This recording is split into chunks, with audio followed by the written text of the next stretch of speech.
खटत खटत जय है जिना के ओराई हो खटत खटत जय है जिनके ओराई हो।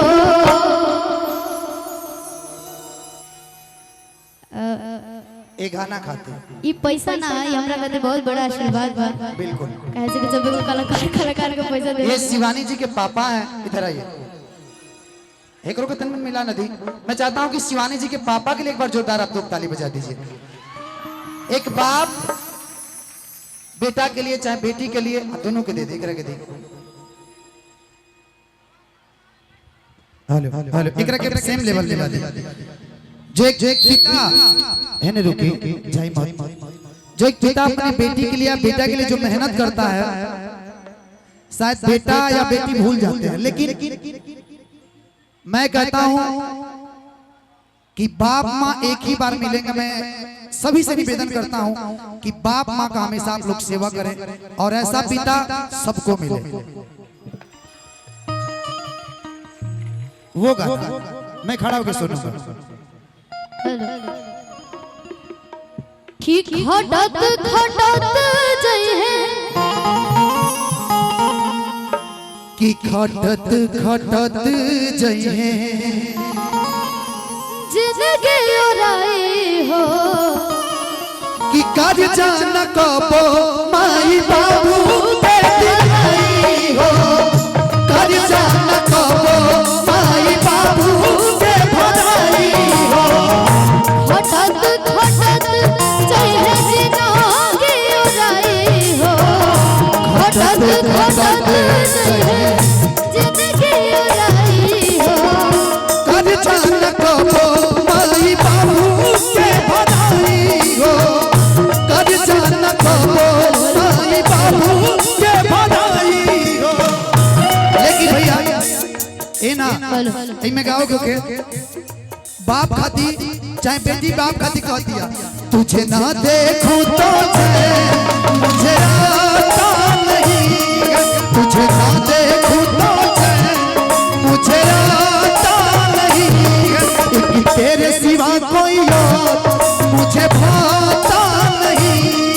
एक तेरे सिवा कोई और मुझे भाता नहीं। उस बाप के लिए कहीं मुझे प्यार हुआ तो नहीं है। कहीं मुझे प्यार हुआ तो नहीं है। तुझे ना देखूं तो चैन मुझे आता नहीं है।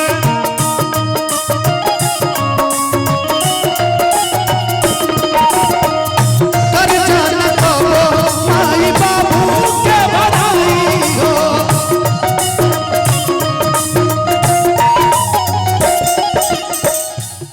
माई बाबू ऐसा चीज होला ना वो दिखावा ना करेला कि हम अपन बेटा बेटी कटे हाउ करता नहीं हाई करता नहीं, लेकिन वो जोन कर देवेला लोग ना वो क्यों ना करे। कोखिया के पिजड़ा के सुगना बनाई के। कोखिया के पिजड़ा के सुगना बनाई के। तो बहिना रखली तोहके छुपाई के। हमरे महीना रखनी तोहके छुपाई के। कोखिया के पिजड़ा के सुगना बनाई के। अभी भैया थोड़ा सा कम कर ले। अगर एगो माई के 4-5 गो बेटा हो जाता ना जा जब वो लोग छोट रहता तो माई बाबू सोचता कहीं से भी कुछ आवता था अरे ते अकेले मत खाइए बांट के खाइए सब।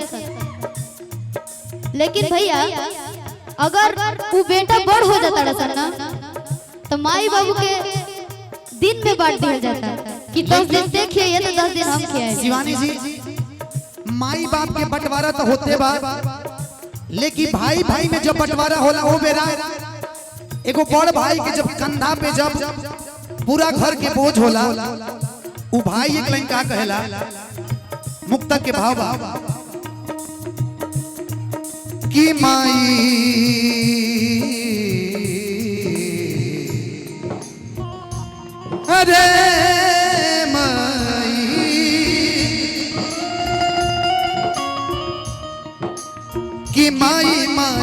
देखबे देखबे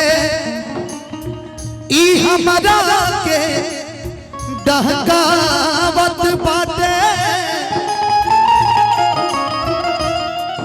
अलगा बिलगी होके खाती दोहरावत तेहरावत बाटे इत पंचे के बात सुनी ना सुनी सभे इत भाई के शान घटावत बाटे अगला जन्मवा खराब कई दिहला हरे पुरखन के नाम हसावत बाटे। एक लाइन बड़ा प्यारा बा कि जब गौने आई भौजैया रहे तो हमके पियरी पहिर के खेलावत रहे कबो के वाणी के पाला तो खड़ा होके ए बबुआ जी कही के बोलावत रहे आलया बबुआ तू खाला बबुआ तोहरा के चंदा मामा घुट से खिया बने दाल भात थरिया में चिड़ई बनवनी अरे बाबू के मुहवा में घुट से खियावनी। ऊ लोग माई बाप भाई के प्यार भूल जाता कर जाना कबो माई बाबू के भलाई हो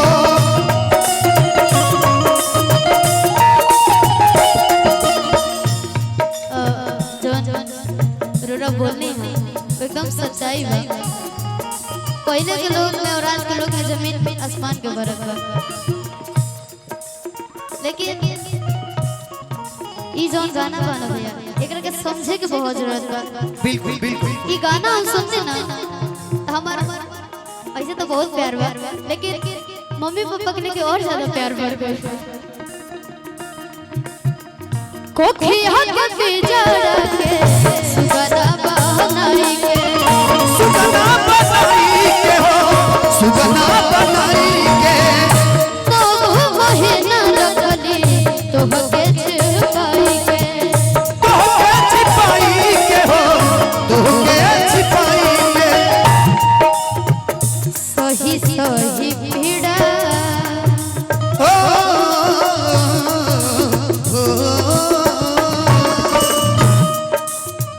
सही सही पीड़ा दिहले तो होके जनमाई हो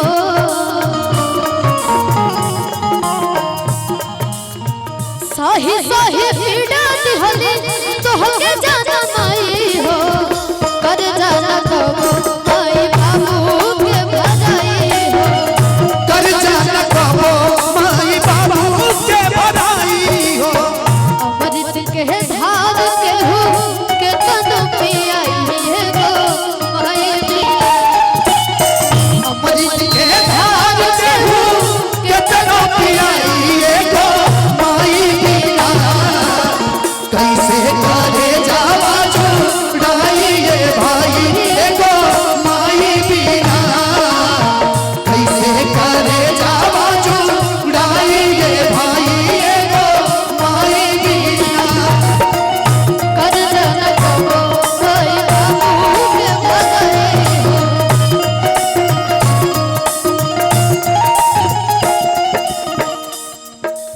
देखिए अभी के जो दूसर को भाई लोग हैं दिल बने के लगे वो लोग सोचते हैं ना का जाने का होता रहता चलो मजा नहीं क्या होगा नहीं तो खड़े नहीं करता लेकिन अगर जाके ये ध्यान से वो लोग पढ़ी ना जब ध्यान से वर्ड लोग सुनी भैया तब बुझाई कैमरामैन एक बार फोकस कर दीजिएगा इधर हम कहीं भी जाने भैया तो हमार माई देखे लेकिन कुछ कमी तो नहीं है ना कपड़ा लता जूता चप्पल सब ठीक बा अभी तो हमरा के 10 गो लोग छीनता हम अपने बगौता दुनिया में छोड़ जब हमरा के केहू ना छीनत रहे जब हम बस गांव में प्रोग्राम करत रहने तब हमनी के घर में खाओ के जुगाड़ ना रहे, वो सबके आवे, हमरो रहे, ये सब कहे वाली बात ना, लेकिन अपने सबके रहे। हमार मम्मी दूसरा के घर से 100 रुपया 200 रुपया मांग के ली और कहली कि जो कुछ अच्छा से प्रोग्राम करके आई है। हमारे जीवन के सबसे पहला प्रोग्राम रहे भैया विक्रमगंज के अनहार गांव में गोलू भैया के प्रोग्राम रहे, वो जगह रहे हम। हमरा के तो पापा एकदम कुर्ता जींस झाड़ के एकदम बढ़िया बना दे, लेकिन पापा एकदम बहुत ज्यादा पुराना कपड़ा पहने रहने हैं और ओजा हमरा के ना कुर्सी पर से उठा दिया गया रहे। वही टीम के लोग कुर्सी पर से उठा के गले सन की हटाओ भैया लोग आवताटे तू बाद में गई। और लोग ना जान रहे कि हम सिंगर हने, हम भी गाना गाई ना दुल्हन। और फिर पापा अपन हेमलेट देलन, हम वो हेमलेट पे बैठे, इतना भीड़ रहे ना, एगो तोरी हिली चुके रहनी, हम लोग तो ना रहते। हमार पापा जेकर बात ना सुनेलन ना ओकरो आगे हाथ जोड़ ले बड़न हमरा खातिर, लेकिन को एहसास नहीं करना के देना ए जज्बा खातिर हम चाहब कि एक बार आप सब जोरदार ताली बजाई। हमरो साथ जो घटना रहल बा, अंकेश भैया ओकर गवाह बानी। 20-20 किलोमीटर हम पैदल चलल बानी, पैसा लगे ना होखे, लेकिन आज आप लोग के बदौलत शिवानी जी हो चाहे धनंजय शर्मा हो, आप लोग के बदौलत स्कॉर्पियो भी है मेरे पास। मतलब जो नहीं सोचा था लाइफ में वो हम लोग के पास आ जाए, तो कहीं ना कहीं आप लोग का प्यार है। तो मैं चाहता हूं कि शिवानी जी के लिए, शिवानी जी के पिताजी के लिए और शिवानी जी के माँ के लिए एक बार जोरदार आप लोग ताली बजाएं।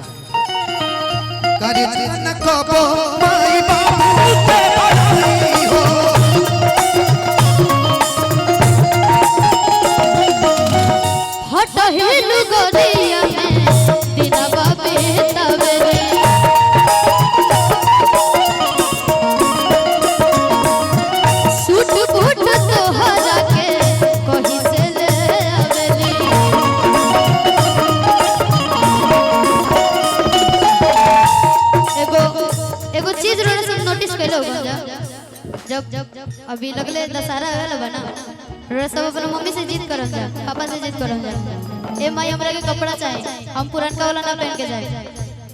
उ लोग अपने ना के नहीं, लेकिन तू लोग के जरूर के। उ लोग ही सोचे ना कि ए यार दोस्तन के साथ घूमे जिया सर, माई बहुत दूर तक सोचे ली जा। फटहिल गरिया में दिनवा बेतावेली, सुख भूत सोहरा के वही से ले आवेली।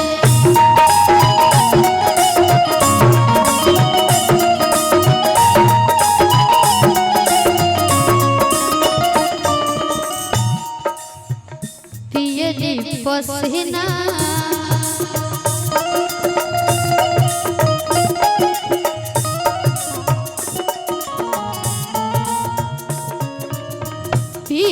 पसीना तो हके बेनिया डोलाई हो, पियले पसीना तो हके बेनिया डोलाई हो। कर जाना कबो माई बाबू के भराई हो, कर जाना कबो माई बाबू के भराई हो। कहे के तो सब के हुआ अपन कहाए वाला के, कहे के तो सब के हुआ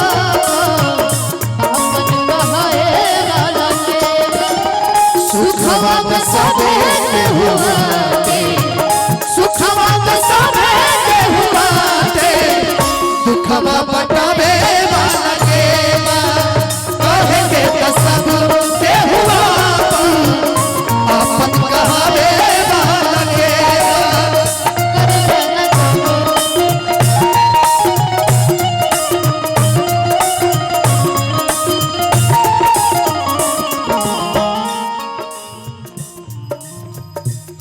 भैया मिली नहीं कतहु ही प्यार हो,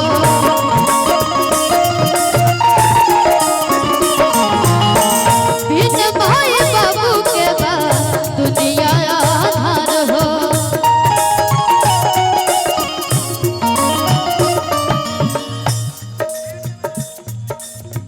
जेकर जीवन ना रहेला लोग ओकरा के लोग भैया बहुत अजीब अजीब नाम से लोग पुकारेला। ए अनाथ एकर माई बाबू नहीं खान। अगर लड़का गलती करला सन त डायरेक्ट संस्कार पर ले उठेला। एकर माई वो संस्कार गलती देलेगा। शिवानी जी मैं आज खुल के इस मंच से बोल रहा हूँ कि जिसको जिस फील्ड में जाना है आप अपना रास्ता खुद चुनिए, दूसरा कोई नहीं चुनेगा। ताना देने वाले बहुत लोग मिलेंगे। आज अगर धनंजय शर्मा अगर इस लक्ष्य को अगर पीछे खींच लिए होते ना तो शायद आज ये लड़का आप सबों के बीच नहीं होता। मैं अपने लिए बहुत गाना सुना हूं, बहुत। ये गाना सुन के आज एहसास है कि मेरे माँ बाप ने मुझे कभी नहीं रोका कि बेटा तुम इस फील्ड में मत जाओ, लेकिन गांव समाज के लोगों ने कहा कि नचनिया होई बजनिया होई, लेकिन मुझे फर्क नहीं हुआ और मैं इस कदम को चुना और आज आप सबों का प्यार है कि मैं खड़ा हुआ हूं।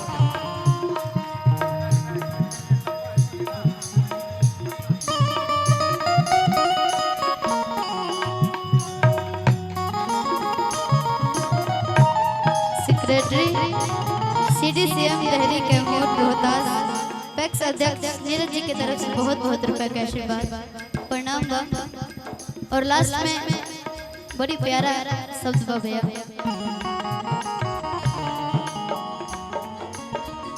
ए भैया मिली नहीं कत हुई प्यार हो,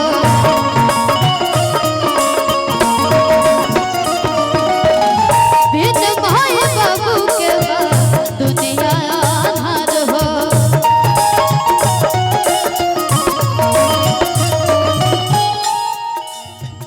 कहली शिवानी सब सही है गाई गाई हो,